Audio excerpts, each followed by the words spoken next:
Welcome to the Steelers by the Lake podcast. My name is James Strong, joined once again by my co-host Cody Tanner. How you doing today, Cody? James, I'm doing fantastic. It's another day in paradise. Just got home from work, hopped on here talking to you about work and all the fun things in life. And I'm doing well, James. How are you? I'm doing good, man. I'm doing good. Can't complain. Yeah. I mean, you could, but who would listen, right? When it's getting warmer, you know, it's not so frigid cold. It was March 81 today. Yeah, we in had Texas. like 60 something the There other you day. go. So there you go. yeah, that was a real joy because it was back in the 20s today. So Ooh, yikes. it's that time of year. I can't be surprised or upset by it. That's true. If you are, you're just being unrealistic if you live around here, right? Yep, very true. Let's go ahead and start off, James. We're going to talk coaching news. Middle linebacker coach. Speaking of unrealistic, I guess it was unrealistic to expect the Steelers to sign Aaron Curry as a linebackers coach and not make a corresponding move. We all thought that was the case, including all the major Pittsburgh media reporting people. But what ended up happening was Jerry Olszewski, the longtime Steelers middle linebackers coach, was not retained. His contract ran out. It expired. They chose not to extend him. When you look at the recent history of the performance in the middle linebacker position, I guess it kind of does make sense. You have Devin Bush kind of underperforming versus what we were hoping to see from him. And a lot of people are making the claims that maybe Devin Bush gets a pass and they bring him back under a different coach. You never know. So. You never know. But even like last year, they draft Buddy Johnson, or was that 2 years ago? 2 years ago was Buddy. 2 years ago. And then, 1 year later, he doesn't even have a team. They're just having a tough time developing these mid and late round linebackers. And you figure somebody's got to stick at some point in time. And when nobody does, then you start looking at either it's an evaluation issue or a coaching issue. Yeah. So the easy way out is just to not fire him, but to not extend him when his contract's up. And who knows, maybe Mark Robinson could be the middle linebacker they draft and that goes somewhere. Little foreshadowing to what the main topic is today. We are going to go over the 2022 NFL draft class and how we think they played in their first season. And then on top of that, we're going to grade them and on their performance and their expected performance a little bit with what we think they're going to happen or what they're going to do. So yeah. Wouldn't that be something though for Aaron Curry if his first project that he's working on is Mark Robinson and Mark turns out, Yep, I'd take it. I'd take it for sure. Mm-hmm. Listen, someone else that works out a lot, the guy you may not know, his name's Christian Kuntz, okay? The man works out so much that he kept his job as the long snapper this year. I don't know. They brought him back. They signed him to a 1-year deal. Pittsburgh brought the long snapper back. You need a long snapper, James. They matter. You do. They definitely matter. Ask the Cincinnati Bengals in their week 1 performance. Shots fired. Right. I'm going to talk about that for the next 20 years, probably, just because it's fun. Not that we have any Bengals fans listening to the podcast anyway, but if we did, sorry about your lack of preparation. Sorry, Jeff. Sorry, Eric. We're moving on now. Richard, maybe? I don't know. No. No, not that Richard. Richard from Best Buy, Richard. Oh, that Richard. Yep. Yeah, he's a Bengals fan. Yep. Anyway, so Christian Kuntz, not that he was an amazing long snapper, but he also wasn't awful. We didn't have any snaps go over anybody's head that were not fieldable. All the field goals, extra points, whatnot. The hold was always able to be brought down, regardless of how askew it may have been. I expect Pittsburgh to bring in some competition for him this year. And this is just kind of standard operating practice here. You're not going to give a long snapper a qualifying offer on like a restricted tender or an exclusive rights or anything, because then you're going to have to give them $2.5 million as to where you can just sign them for the minimum like normal, and then he gets like 900,000 or $1 million or whatever. I'll sign a minimum deal. I'll learn how to long snap perfectly for you guys if you guys bring me on, Pittsburgh. 900,000. I'll take it. we're gonna have to beef you up a little bit. I can please help me. Just a little bit. If I was making 900,000, I could afford some time to be in the weight room. Let's be real. So yeah, Christian Kuntz returning. We'll see if he gets any competition. Won't be surprised. I kind of expected. Speaking of people in their opinions as to whether or not they would like to return to the Pittsburgh Steelers, new reports say that Mason Rudolph is actually open to the idea of returning to Pittsburgh next season. Now, it seems that Mason did a really good job, in my opinion, this year of saying all the right things, regardless of how bad his situation turned out to be. Yep. I'm sure he was not real happy about being the third stringer, and I think him being open to returning would be kind of contingent on Mitchell Trubisky no longer being on the team, because I don't think he wants to be the number 3. 100%. But yeah, I mean, as a backup quarterback, you could do a lot worse than Mason Rudolph. So if Mitch was able to be traded and get some assets in return, some mid-round draft picks where Pittsburgh has a hole in this upcoming draft class with no 5th round or 6th round pick, and man, if you could fill that in and get a 5th or a 6th for Mitch, and then just bring Mason back on the cheap, hey, you're saving $8 million in salary cap space and filling in some draft picks, I'd be down with that. I'm all right with that. And they'd probably use one of those picks to draft another quarterback anyway. So it works out. Not? Yeah. It works out. Yeah. You need 3. So you do. And we only have technically one that wants to be here and is actively here. So we'll see what happens. Mm-hmm. We want volunteers, not hostages. Yeah, for real. But speaking of the other 2 quarterbacks. Yeah, let's talk about them. Yeah, Kenny and Mitch held a workout with almost all the wide receivers down in Florida, including Connor Hayward, who is a fullback, tight end, hybrid receiver, whatever you want to call him. He's an animal. But Kenny and Mitch were, and especially Kenny, showing off some accuracy. James, I don't know if you got a chance to see some of the videos, but like Kenny's looking good. Yeah, it doesn't surprise me. Easy throwing on air to receivers. But yeah, I mean, Kenny's fleet. This is a good sign for what quality of team player Mitchell Trubisky is. This is his home down there. He's the one that has the property. He's the one making the arrangements for all this stuff. So pretty awesome that even though he knows he's not the guy that's going to be starting next year, he's still making sure that there's a place for all these guys to practice together. Nice seeing Calvin Austin III down there in this group. No indication as to how extensive his participation is, but it seems as though he's a full go, or at least close to a full go. Deontay Johnson there, George Pickens there, Sims there, Gunnar Olszewski there. Sounds like Miles Boykin might be there. Your boy Cody White was there. Let's go. So dang near everybody's down there, which is great because, the more these guys can get on the same page, then maybe you start off the beginning of next season the way you ended this season on a 4-game win streak, Yeah. I wouldn't be upset with that. Not at all. Not at all. I'd love that very much. So again, like you said, they just got to stay out of the trouble they got in last year. If you remember last year when these guys all got together, that was it Claypool Haskins happened. Oh, Haskins. No. That was Haskins. Yeah. Haskins was on his way back to the airport after being down there for this whole thing, and partied too hard the night before, and then tragedy struck on his way to the airport. So these boys need to keep it under control this time. I know you're going to party at some point in time, but keep it under control when you do so. And have an Uber ready. You can afford it. That's for sure. It's fine. Yeah, you all can, for sure. Someone else who can afford an Uber now, Jameer Jones signs a 1-year deal, so he has got some money.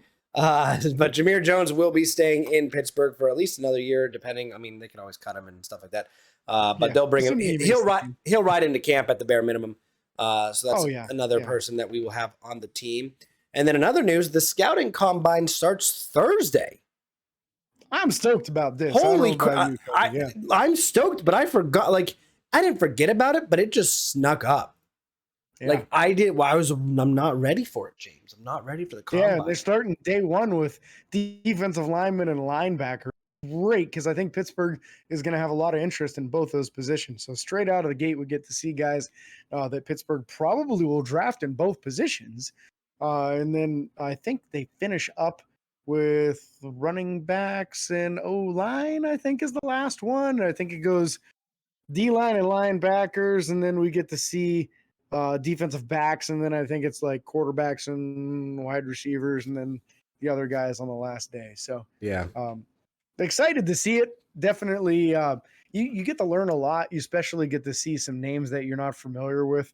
And then you get the final piece of the puzzle on some of these guys. Like for me, for example, I'm really excited about Joey Porter Jr. being there. I want to see what his 40-yard dash is. yep.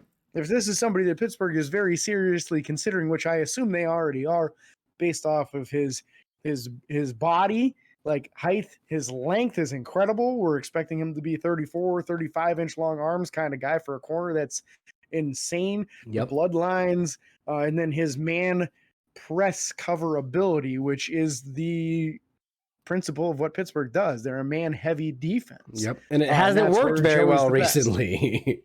But it depends on who you talk to, because some of these guys really shut down the people they went against for like 15 weeks out of the year last year. It's just we had a couple of weeks where, AJ Brown absolutely torched us, and then I think Jamar had his way. I think Jamar got us the second game, big time. Yeah. So other than that, though, they pretty much shut down most of the other wide receivers the rest of the year. So true. It was a pretty decent performance by our corners last year. Just we're looking for that number one guy. We're looking for that guy that when you have that game against the Eagles, when you have the Bengals twice a year, you have somebody that you can match up against these number ones, and maybe not completely shut them down, but at least hold them to moderate performances where it's like 4 or 5 catches for 40 or 50 yards and no touchdowns. Yeah, you're happy when you can get one of these. Not 2 or 3 touchdowns like AJ Brown. Oh yeah, what was it? 3 touchdowns? I think it was 3 yards. I think it was 3. Stupid. Yeah, I'm almost positive it was 3. Yeah, he owned us on that one. So looking for that guy that can neutralize a person like that, and it's important. What are the measurables, guys? Because a lot of these corners weren't at the Senior Bowl, and they weren't at the East-West Shrine Bowl either. Yep. So we got to see what are the arm length? What is the 40-yard dash? How tall are they? There's questions about Devin Witherspoon, Akello's younger brother. A lot of people have him as the number 2 corner in this upcoming draft class, but I've heard anything from 5'9" to 5'11" on his height. What is he? Yeah. If he's 5'11", I'm interested. If he's 5'9", not in the first. No, because he'd only be able to come in and be able to play slot. You can't have a number 1 play at 5'9". No, it almost never works. No, maybe he'd be the first. We'll have to wait and find out. But now it's time to get to the meat and potatoes, James, as you would like to say it. The meat and potatoes. Yeah. The main course. The main party time. We're going to talk the 2020 NFL draft, Pittsburgh Steelers specifically. We're going to go down the list of guys that were drafted and even an undrafted guy that you guys all should know by now. And kind of just talk about their season, give an overall performance, and grade them. So, number 1, obviously, the man, the myth, the legend himself, Kenny Pickett out of Pittsburgh, came in, didn't start. Was behind Mitch Trubisky. Mitch Trubisky had some off games, got hurt a little bit, got dinged up. Kenny came in. Kenny went out. Kenny came back in. And Kenny finished up the year pretty good in most opinions, having, 2 of the last 3 games were fourth quarter game-winning drives. Yeah, and I think it was like 5 touchdowns to 1 interception in the last 6 or 7 games. Mm-hmm. So, and a couple rushing touchdowns on top of that as well. Yeah, not gaudy numbers by any means, but as far as a performance from a starting quarterback that is a rookie that, all the situations that we had with certain things, I think he came in and played very, very well. I'm more excited about Kenny Pickett than I think I had intended on being at this point in his career. Because honestly, I didn't expect him to play. I mean, I wanted him to play a lot of year 1. But when they made the whole thing for Mitch, you remember that I was big on the fact that I thought Mitch could play. I thought Mitch could perform. I thought we might be able to go somewhere with Mitch.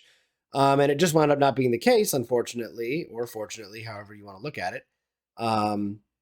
But Kenny Pickett has a head of steam going with him into year 2, his sophomore year in the NFL. And if Calvin Austin comes back and is healthy, and if George Pickens can figure out the connection they had or didn't have, or hot and spotty here and there, but his amazing catch abilities. If Deontay Johnson comes back and remembers how to play football every NFL team needs to watch out.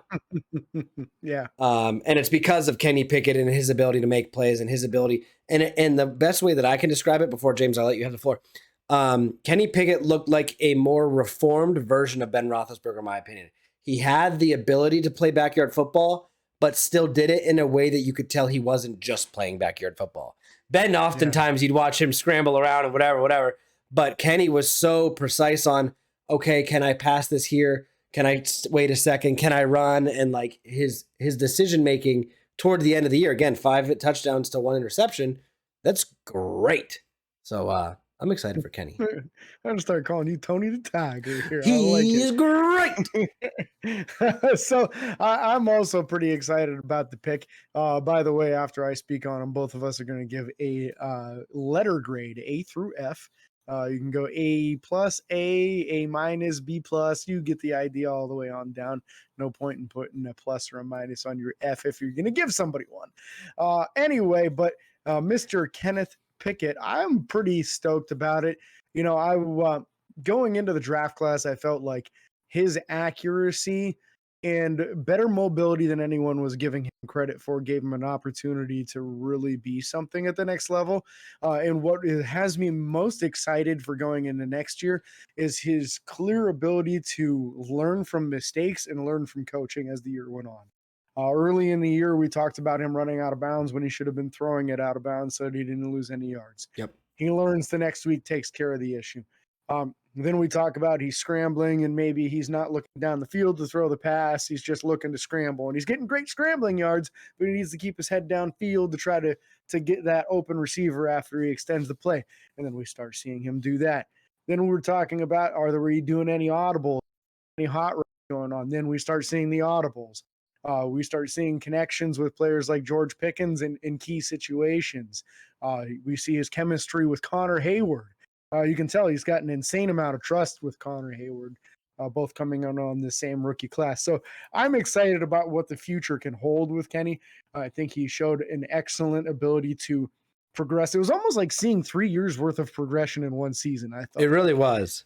Just the way he kept on learning and evolving season long. I like it. At this stage, I'm willing to give that pick a B plus. I don't necessarily want to go all the way to an A. I think still a lot to be looked at as far as what are we going to see in the future. We're going to see what we get year 2 out of him. Yeah. He's got basically all of his weapons coming back in his entire offensive line as well.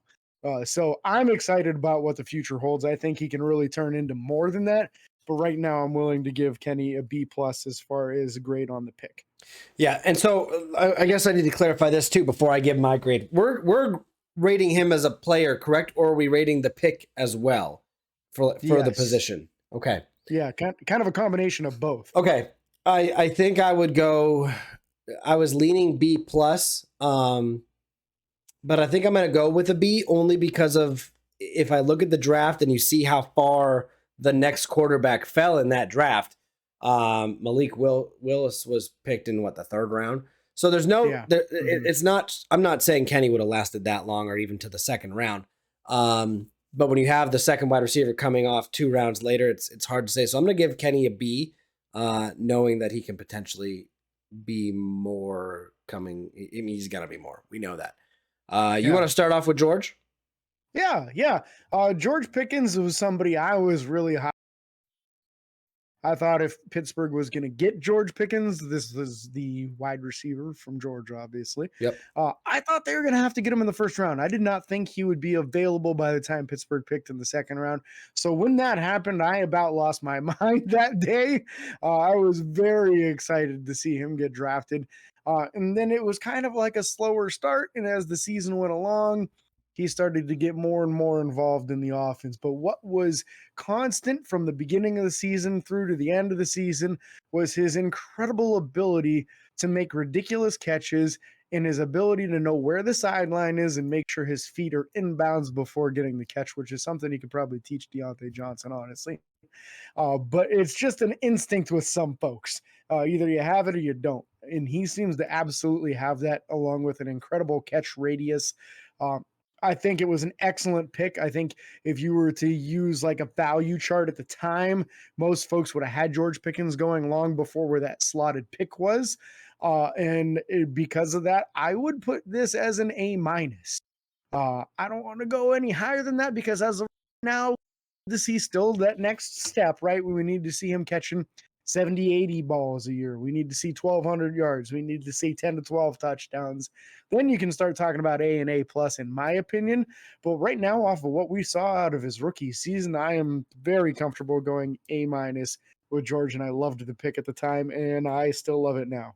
Yeah, I'm gonna be right there with you with the A minus. I was teetering between a B plus or an A minus. But what makes it stand out to me is George Pickens' tenacity and his ability to block. How many times did we see him in college just blow up cornerbacks? And even now in the NFL, multiple times, he'd just run up to somebody and he would just push him and he'd stop. Like it's almost like a haha, I got you moment.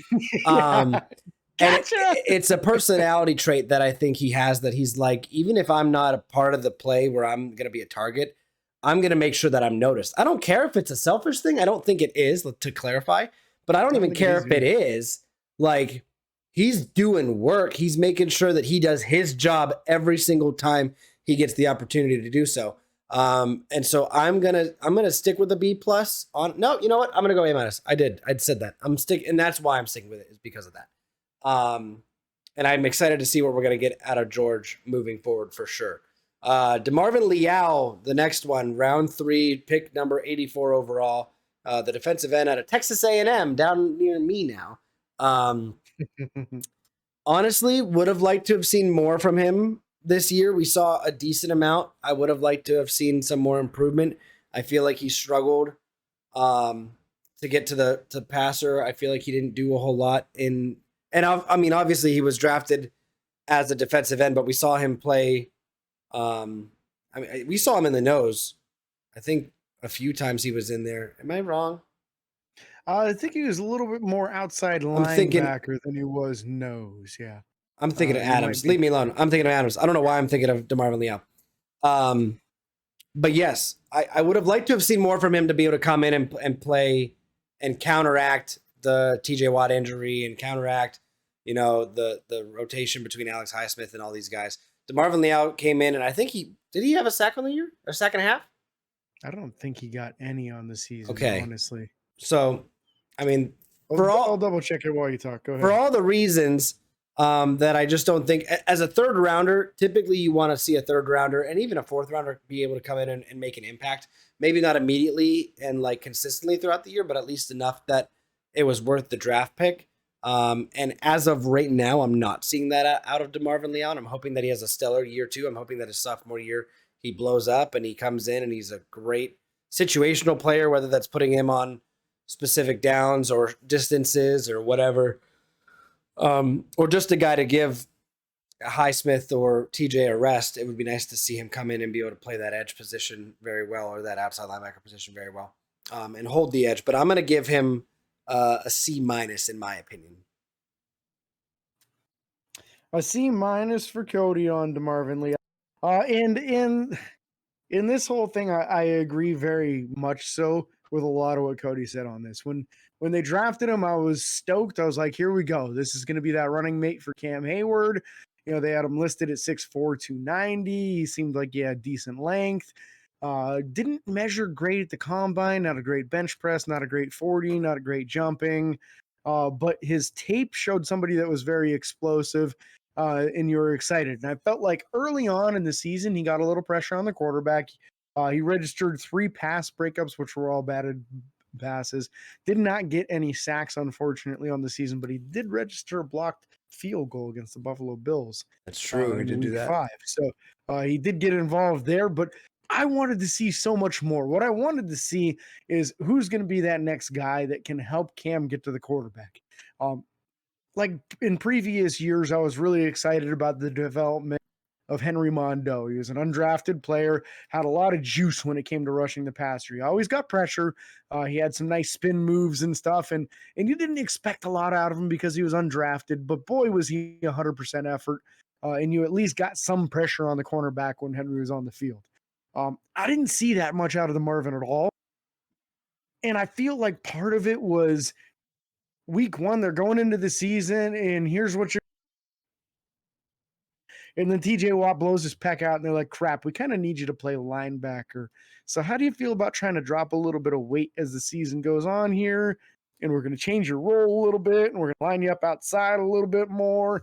And by the end of the season, he looked to me like he was probably right around 270, 275, just very thin waisted at the end of the season. Not that he was ever a fat individual, because he wasn't.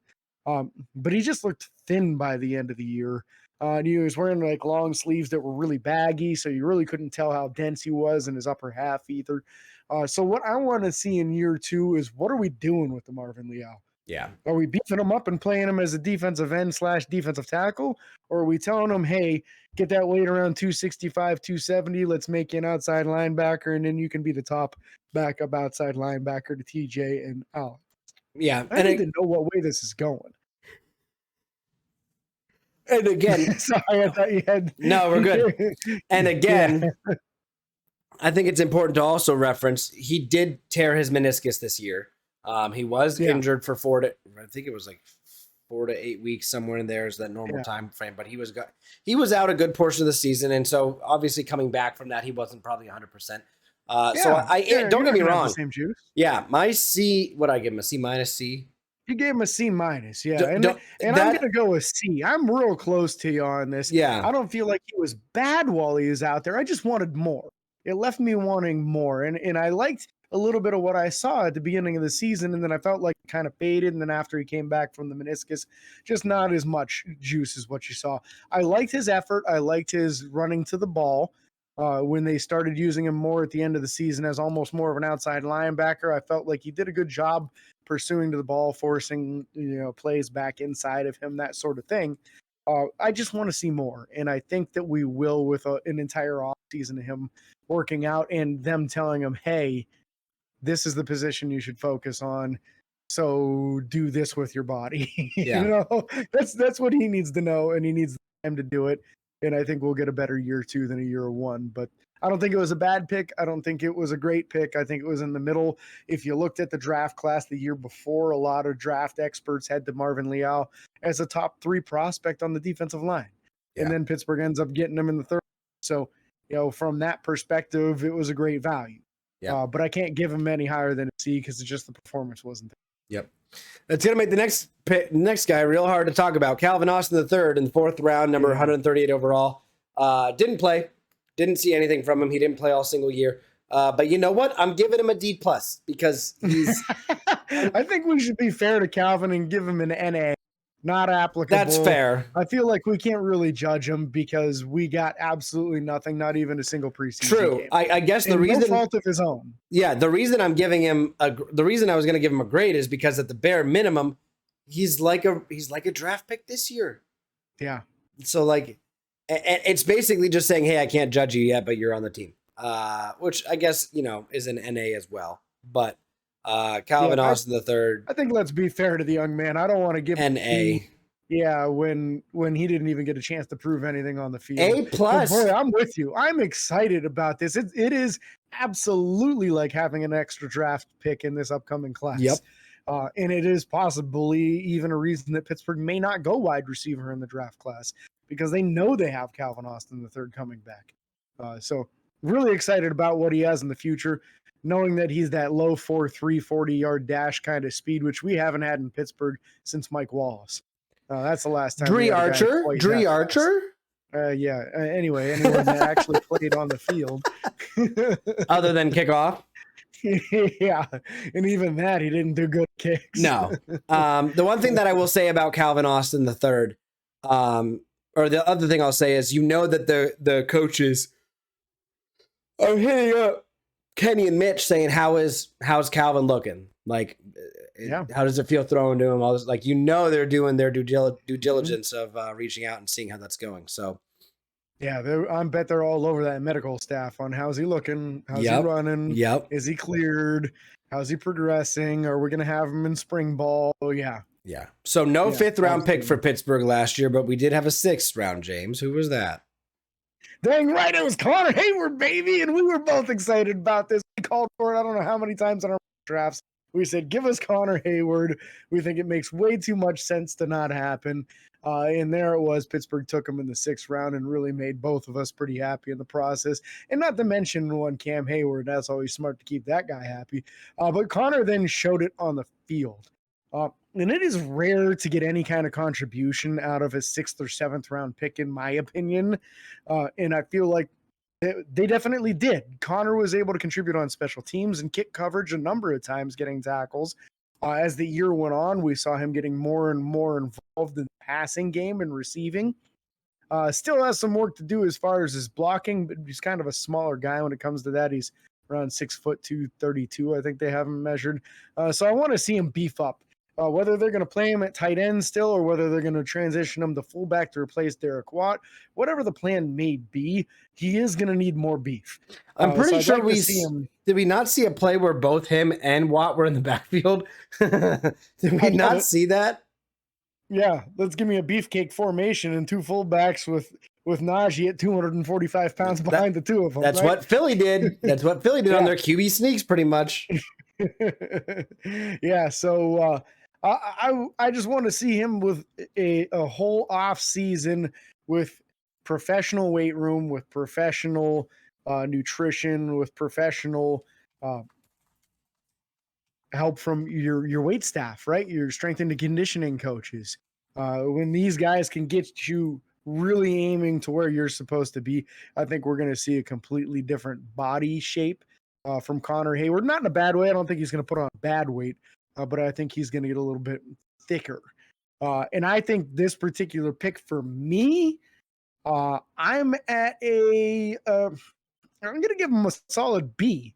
I feel like it was just tremendous value for the 6th round. You expect a guy like that to just sit on the bench and not really play at all. And we got good contribution from him. He showed great hands, great coverage ability on kicks, and the potential to contribute more. So I'm going B on Connor Hayward. I'm gonna go above you on this one. I'm gonna go B plus. All right. For the value there. The 6th round, oftentimes you're not thinking of somebody who's going to be starting, which he wasn't, to clarify. It means starting special team. No. But oftentimes you don't think about, first off, most teams don't have a 2nd string fullback, which technically he is. On top of that, most teams don't get their 3rd string tight end involved, which he did and he was. And then he was a phenomenal special teams player. He was, I mean, he literally impacted the game on 2 different sides of the ball, including special teams and offense, and then, which you could technically call special teams defense, quite frankly. But honestly, he came in, he scored touchdowns, multiple on the year, if I'm not mistaken. I think he scored 2 or 3. I know he had the one against Atlanta, but again, James will look this up as I'm talking. But it's not often you bring in someone like that who has an impact that quick. And I think the fact that he gelled so easily with the team as a whole, and then later in the year with Kenny Pickett, I mean, he caught balls in triple coverage already. He's made phenomenal plays on the ball. He's gone up and he's done things that you wouldn't expect out of a 6th round draft pick to do in their first year, to clarify. This is going strictly off the first year. And so I got to give Connor Hayward the B+ on this. Arguably one of the greatest picks I think we had in this draft, and he's a freaking fullback tight end. So you got something. He had 1 touchdown. 1 tutty on the year for him. Whatever. That beautiful catch over the middle. Yeah. But great contribution. Like you said, I mean, he had that catch. He had a 45-yard catch at the beginning of the year. It was the longest catch of the season for most of the year. Yep. I think it didn't get beat until the end of the year on that.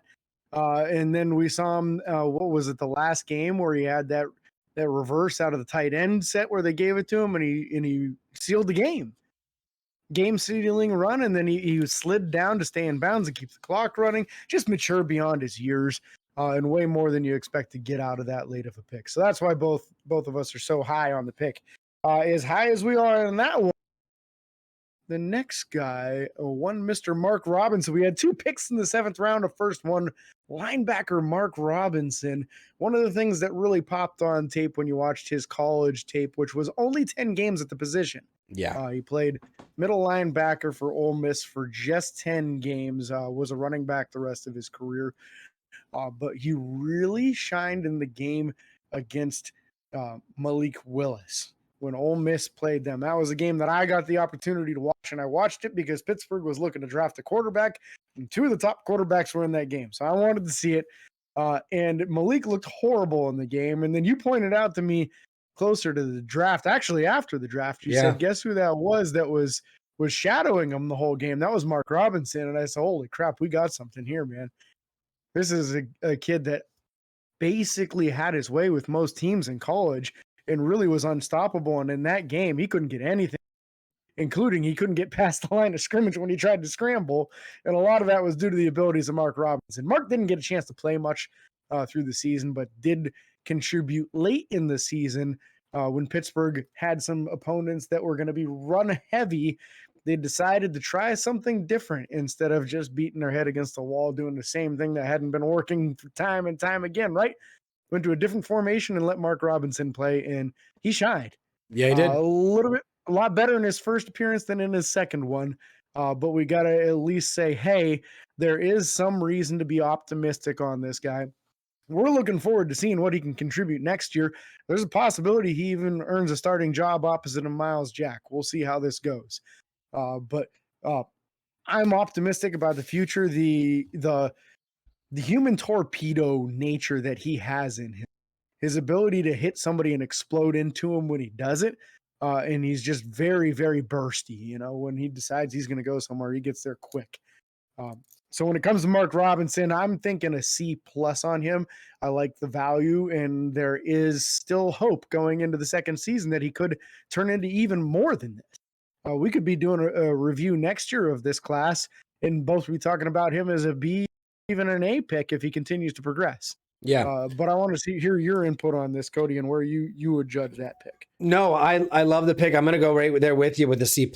I think for the value of a lot of teams 7th round picks don't make the team. They wind up riding the practice squad all year long, and oftentimes it's not even the team that drafted them that they ride the practice squad. So the fact that Mark Robinson not only made the team and played, but the fact that he had a decent game in that first showing was huge. And I think, again, something like you said, something to look forward to moving forward. And I'm excited about Mark Robinson. I'm excited about his ability to be that heavy hitter middle linebacker, because I just don't think we've had that in a while. Devin Bush was that a little bit his first year, then we didn't see it much afterwards. Miles Jack, no, not that. We saw a little bit of that Spillane. Vince Williams was a hitter, yeah. But I'm excited to see what Mark Robinson can do, and how this new middle linebacker coach can maybe bring the best out of him. So I'm right there with you with the C+ grade. The next guy, round 7, last pick of the draft before we do an undrafted guy, Chris Oladokun, quarterback out of South Dakota State, didn't play all year, didn't make our team, rode a practice squad. Pretty sure he's with the Kansas City Chiefs right now. He might have a Super Bowl ring. So that's pretty interesting. No, excuse me. He does. He's blinking. He does. Yeah. So you're welcome for putting you in the NFL, Chris Oladokun. The Pittsburgh Steelers welcome you to the Super Bowl era with the Chiefs. It's hard. Again, this one's not injury related, but with Calvin Austin the third and everything, I'm gonna rate it an NA just because. But I think the value at the pick was very good for a quarterback that would have been riding the practice squad. So, on this one for me, I'm gonna give him a D valuation. And as you said, he really didn't get a chance to prove anything as far as games. I don't know if he even played in the preseason. He didn't. He didn't. He did get to participate in practice, and he never showed enough in practice to get a real opportunity. And part of this is on the coaching staff for not allowing him the opportunity and not figuring out the quarterback room earlier. Had they figured it out earlier as far as, okay, this is our guy, this is our 2, this is our 3, now let's see what we got in Chris. Yep. It would have been really nice to see him get a chance to maybe play the whole second half of the third preseason game. Because he could have been the 3. He could have been the 3. Yeah. He could have taken over.